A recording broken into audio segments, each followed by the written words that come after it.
What is going on, YouTube people? Today, we are going to discuss the NBA Conference Finals, and boy, oh boy, what a dream matchup for the sports card world. Luka, Anthony Edwards, Jason Tatum, young up-and-comer Tyrese Halliburton. We're getting new blood.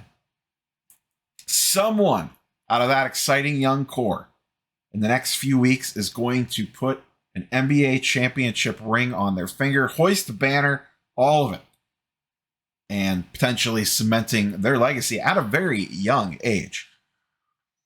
This, from a card perspective, has worked out about as well as it possibly could have.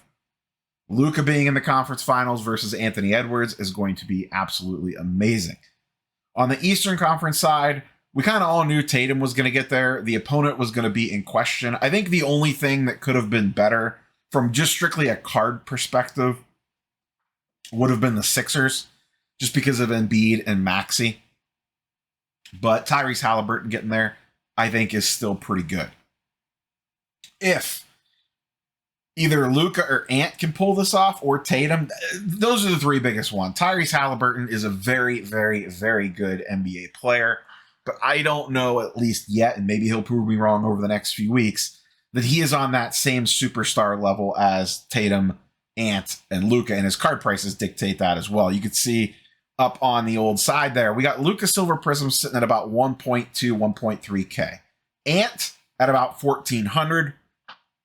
And what a wild ride the Ant Silver Prism has been on the last couple of weeks. Tatum's sitting at about $700, just a little over. And then Tyrese down there at about 340, 350-ish for his PSA 10 silver. So even on the hobby respect level, he is down at the bottom. It's kind of funny that Ant, the newest kid on the block, is the one that is the most expensive, followed by Luka, the second newest, followed by Tatum, the third, and so on and so forth, of the big three anyway. You can also see kind of what their prices have done over the last 90 days. Luka up about 10%. Luka prices have actually remained fairly stable all NBA season long. Ant is the big winner, up 131%. And Tatum is actually down slightly over the last 90 days. I think a lot of that has been everyone that Boston has played, he's really gotten no eyeballs on him so far in this playoffs. It's been outshined either by whoever the Knicks were playing or whatever was going on in the Western Conference. It was a formality that the Celtics were going to get to the Eastern Conference Finals with the way things kind of broke in the brackets for them. So he's gotten no attention on him. He's played perfectly fine, but no dramatic moments, no huge games, nothing crazy going on. Now, maybe that changes against the Pacers. We'll see. He could put up some big numbers potentially just with the pace that the Pacers play at. But the star-studded matchup here is going to be Ant and Luka. And if one of those two could go on to actually win the NBA title or not. Luka, obviously, the hobby darling for a very long time now. Ant, the hobby darling for the last 2 weeks. Prior to this, you could have got his stuff actually fairly reasonably. The one that I think has the most to lose here is Tatum. He has been the air quote chosen one of the next big guys. Should be leading a team to a ring, and they have had the easiest path ever laid out for them. And if they can't get it done with this, people are probably going to call into question, can he ever get it done with this current makeup of the Boston Celtics? If someone from the West ends up winning it, which I think has a pretty good chance. I think either one of the two teams in the West, the Mavericks or the Timberwolves, will be able to at least hang with the Celtics, and if not, give them a run for the money. I would honestly, if I was betting, and I don't know what the line is, I would take Western Conference winning the NBA title over Eastern Conference winning the NBA title in its current setup that we're in right now. Let's look at some secondary stars. The number two guys on most of these teams. Jaylen Brown, PSA 10, going for about $240. Pascal Siakam going for $70. Nobody cares about him. Karl Anthony Towns, about $300, just a little over. And then Kyrie Irving, I want to note here, this is a PSA 9. that is going for $650. Only one PSA 10 has sold, and it was about a month ago. 2012 silver prisms are pretty hard to track down. The pop on the PSA 10 is in the 20s, and the pop in the PSA 9 is also in the 20s. And Kyrie looks good. He doesn't look 2016 Cavs level good, but this is the best that I've seen him play since he was a Cavalier, like 100%. He's playing really good defense and playing really well offensively on top of that. So not a lot of love for the secondary players. Pascal Siakam, no one seems to care at all. And then Cat getting a little bit of love. For the last 90 days, Brown is up about 10%. Pascal's up about 10%. Cat's the biggest winner here at up 86%. And actually Kyrie too, up about 100%, but that's only a couple sales. That card just does not pop up a lot in a PSA slabs. Kind of keep that in mind. But I have seen Kyrie Irving stuff in general moving a little bit more. I've noticed his stuff out, like rookie autographs and just Kyrie autos in general, out at shows lately with him playing well and people trying to move off of stuff of his. One of the interesting things to note, just kind of going back to the air quote star players on each team, Tyrese Halliburton down 20%. That's just wild. The guy is the best player on an Eastern Conference Finals team and gets no love. Now, he has seen some uptick, and this is over the last 90 days. So to be fair, a little of what has been going on here, his stuff really spiked up around Christmas time. They made that run to the play-in tournament. He was playing great, was playing fantastic through Christmas, and then he hurt his hamstring and really wasn't the same since. He's just now starting to look like he was again.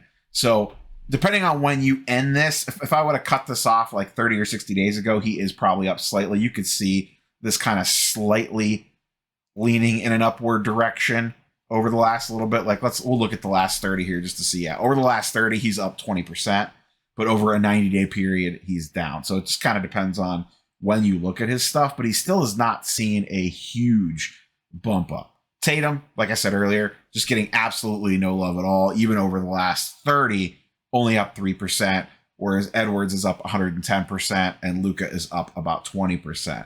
Edwards is the one that we've talked about it a bunch, but he is the one on the wild ride here. Let's clean this up a little bit and just look at ants. And that jump up to 1,800, then back down again, then back up again, then back down again, and then back up again. What a roller coaster of a ride for Anthony Edwards. And to me, this is where all the eyes are going to be, is on this Western Conference final between Edwards and Luka. A lot of people have heavy bags in Luka. I know personally, the only card that I shouldn't say the only card, the only big card that have of any consequence of Luka is the Blue Mosaic. I own no Anthony Edwards, and on the Eastern Conference side, I still have the green Tatum Prism. I'm curious. I wonder if the green Tatum is gone. I haven't looked at that card in a while. Let's take a look at the green Tatum really quick. Here's the green Tatum in a PSA 10, PSA 9. That card has not moved at all. Down 2% over the last 90 days. Down 15% in a PSA 9. The 2% was in a PSA 10. Let's look at the last 30. Up slightly. PSA 10 up about 2%. PSA 9 down about 18%. Still to this day, whether you love Tatum or hate him as a Cavs fan, I have no love for the Celtics. The 2017 color matches, in my opinion, are some of the best ones out there. The Tatum green is gorgeous. The Fox purple is gorgeous. I own the Mitchell blue from this year. It looks great as well. Just the design of the cards with the full background, not just the border on the color match jerseys, when you can find them in the appropriate colors, really makes these cards pop. This of cards of the channel. Like if you looked at my YouTube channel over the last 4 years and you made a poster of, I don't want to say most talked about cards, but like famous cards that I point to a lot or whatever, this one is 100% on it. Even if they make the finals and this thing goes to the moon, I probably wouldn't sell it just because of that. It feels almost like the channel mascot to a degree, along with a few others that would be on that list. But this one would be high on that list in regards to probably cards that I am known for. But 2017 Prism in general is just absolutely fantastic as a color match. So the finals are set. It is a perfect storm for card prices, especially that Luka Ant-Man. I'll throw out some predictions here. Celtics, but I think the Pacers give them a little bit more of a run for the money than they are expecting. I heard some podcasts today saying Celtics in 5.